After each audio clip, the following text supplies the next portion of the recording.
함께 찬양하겠습니다. 그 사랑 얼마나 찬양하겠습니다.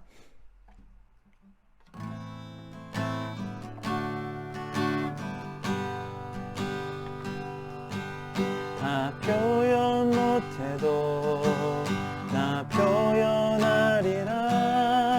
다 고백 못해도 나 고백하리라.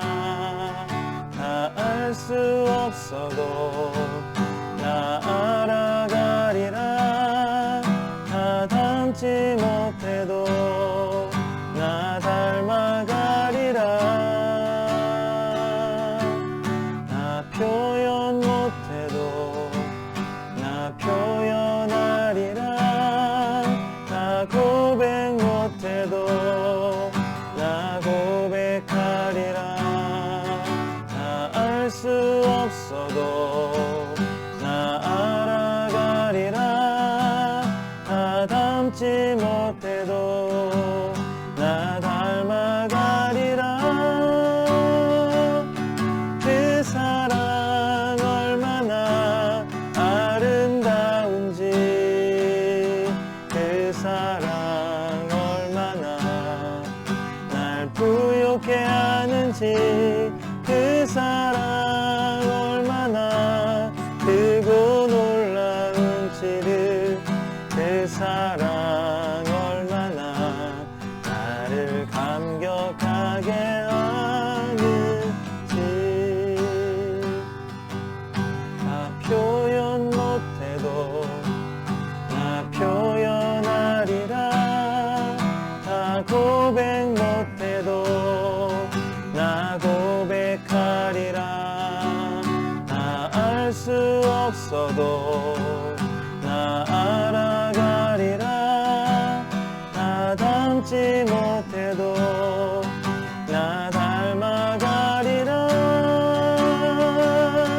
그 사랑 얼마나 아름다운지, 그 사랑 얼마나 날 부욕해 하는지, 그 사랑 얼마나 크고 놀라운지를, 그 사랑 얼마나 나를 감격하게 하는지. 그 사랑 얼마나 아름다운지, 그 사랑 얼마나 날 부욕해 하는지, 그 사랑 얼마나 크고 놀라운지를, 그 사랑 얼마나 나를 감격하게 하는지.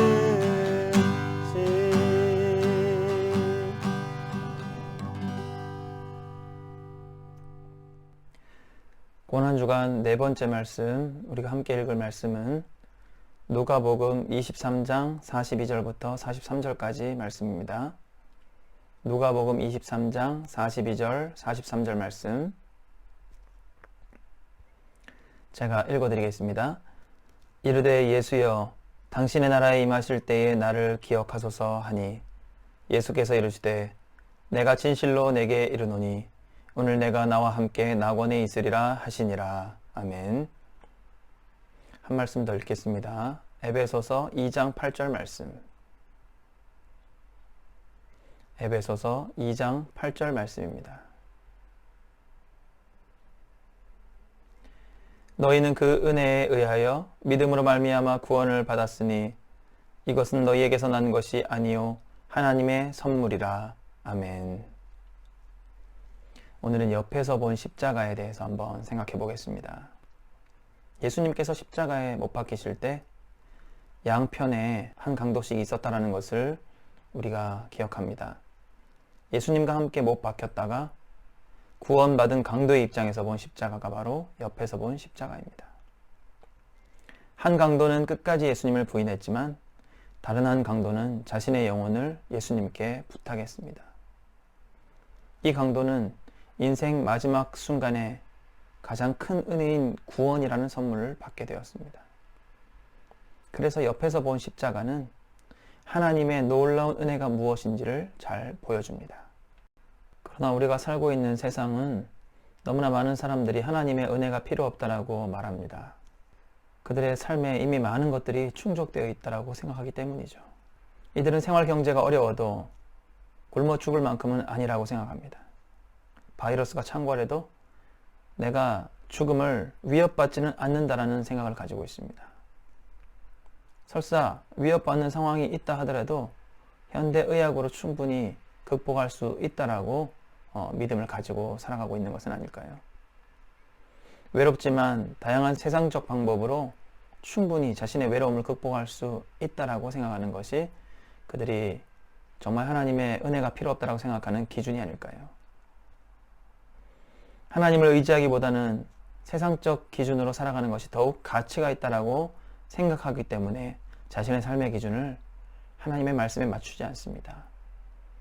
세상의 기준을 따라서 열심히 살아가면 그것이 더 가치 있는 인생이다라고 생각하기 때문입니다. 그러나 잘 한번 생각해 봅시다. 정말 하나님의 은혜가 필요 없을까요?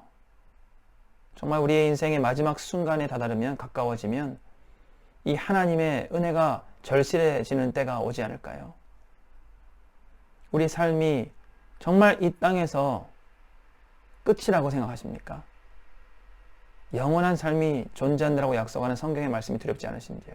이러한 사람들은 결국 마지막 순간까지도 예수님을 끝까지 부인했던 그 한 강도처럼 끝까지 하나님의 은혜를 받지 못한 채 생을 마감하는 안타까운 인생이 될 수밖에 없겠죠. 사랑하는 성도 여러분, 우리 역시도 마지막 순간이 되면 이 하나님의 은혜가 얼마나 큰지를 확인하게 될 것입니다. 물론 살아가는 순간순간마다 도우시고 힘주시는 하나님을 경험하며 살게 되겠지만 이 마지막 심판의 날에는 모든 것이 회복되고 모든 억울함이 풀어지고 또 영생의 삶을 누리게 됨으로써 지난날에 우리의 믿음의 삶에 보상을 받게 되는 것입니다. 생명보험을 많은 사람들이 들고 살아갑니다. 왜 생명보험을 들죠? 그것은 우리가 부지불식간에 맞이하게 되는 그 죽음의 순간에 남겨질 가족들에게나마 작은 보상을 우리가 남겨주기 위한 선택이 아닙니까? 그러나 생명보험은 정작 죽음을 맞이하는 자기 자신에게는 무슨 유익이 있습니까? 남겨진 가족들에게 조금이라도 힘이 되는 선택이 바로 그러한 한계가 있는 것이 바로 생명보험이죠. 그러나 이 생명보험과 비교할 수 없는 그 큰 복이 바로 영생의 복이 아니겠습니까? 이 영생의 삶을 가족들에게 물려주는 것이 아니라 자기 자신이 받아 누릴 수 있다라는 이 약속이 하나님을 믿는 자들에게, 예수 그리스도의 그 십자가의 그 능력을 믿는 자들에게 약속되어 있다라면 이것이 얼마나 큰 은혜요 축복입니까? 안타까운 것은 이러한 큰 은혜가 이미 우리 앞에 놓여져 있음에도 불구하고 이 은혜가 필요하지 않다라고 생각하는 사람들이 너무나 많습니다. 그러나 여러분 한번 생각해 보십시오. 정말 필요가 없는 것입니까? 영원한 삶이 정말 필요가 없습니까? 여러분이 죽음의 순간에 가까워져 있을 때도 과연 그 영원한 삶에 대한 그 생각의 깊이가 지금 믿겨지지 않는다라는 이유로, 그냥 믿을 수 없다라는 이유로, 불확실하다라는 이유로 그저 외면해서 되는 주제입니까? 저는 그렇지 않다라고 생각합니다. 여러분, 믿겨지지 않는다라는 이유로, 믿을 수 없다라는 이유로 그저 간과할 수 없는 그 너무나 큰 복이기 때문에 그렇습니다. 이 영원한 삶이 믿는 자에게 약속되어 있습니다. 하나님의 약속을 믿고 예수 그리스도의 그 십자가의 그 은혜와 능력으로 이 모든 것이 우리에게 약속되어 있다는 것을 우리가 인정하기만 하면 되는 것입니다. 이것을 인정하는 것이 바로 믿음이죠. 그래서 이 믿음이 우리에게 있다는 것이 얼마나 큰 은혜인지를 다시 한번 생각하게 됩니다. 믿음이 있음에 감사할 뿐이죠. 기독교는 온통 은혜로 가득 차 있습니다. 하나님이 십자가를 계획하신 것도, 십자가를 믿고 구원을 얻게 해주신 것도, 예수 그리스도의 십자가를 구원의 근거로 인정해 주신 것도 이 모든 것이 다 은혜입니다. 왜 우리가 이것을 은혜라고 말하겠습니까? 하나님의 입장에서는 범죄한 인간들에게 그렇게 하실 의무가 없기 때문입니다. 혹자는 이렇게 말합니다. 내가 죄를 지었으나 내가 갚는다. 네가 죄를 지었지만 내가 갚겠다 라고 말하는 사람들이 많이 있지 않습니까? 루터는 이것을 거룩한 자리바꿈이라고 표현했습니다. 이것이 기독교가 말하는 은혜인 것입니다. 은혜가 되기 위해서는 이제 우리에게는 믿음이 필요합니다. 믿음은 하나님이 그의 독생자 예수 그리스도의 십자가 사건을 통해서 우리에게 준비해 놓으신 구원의 선물을 받아들이는 통로이기 때문입니다. 우리는 성령님께 이 믿음을 달라고 간절히 구해야 합니다. 또한 우리 주변에 여전히 믿음이 없어서 하나님의 은혜를 받아 누리지 못하는 사랑하는 내 가족과 내 친지들을 위해서 더욱 기도해야 하지 않겠습니까? 오늘 말씀을 통해서 우리는 옆에서 본 십자가를 생각해 보았습니다. 어떤 이는 믿음을 가졌고 어떤 이는 끝까지 은혜 입기를 거절하였습니다. 우리 자신은 동일하게 그 십자가의 옆에서 어떤 눈으로 그리스도의 십자가를 바라보십니까? 믿음의 눈으로 바라보시고 약속된 영생의 복락을 누리시는 저와 여러분 되시기를 주님의 이름으로 간절히 축원드립니다. 오늘 말씀을 기억하면서 우리가 함께 기도하며 나아갔으면 좋겠습니다. 세 가지 기도 제목 불러드리겠습니다. 첫 번째 기도 제목, 하나님의 은혜가 무엇인지 온전히 깨닫게 하소서.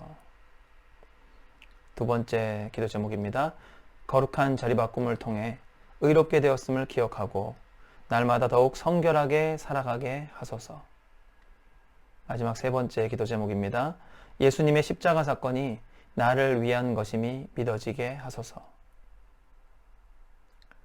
이 기도 제목을 가지고 함께 기도하시며 예수 그리스도의 그 십자가 사건이 다른 누가 아닌 나를 위한 것임을 감사하고 또한 이것을 온전히 믿음으로 약속된 그 큰 은혜를 누리게 되는 복된 오늘 되시기를 주님의 이름으로 축복드립니다. 기도하시겠습니다.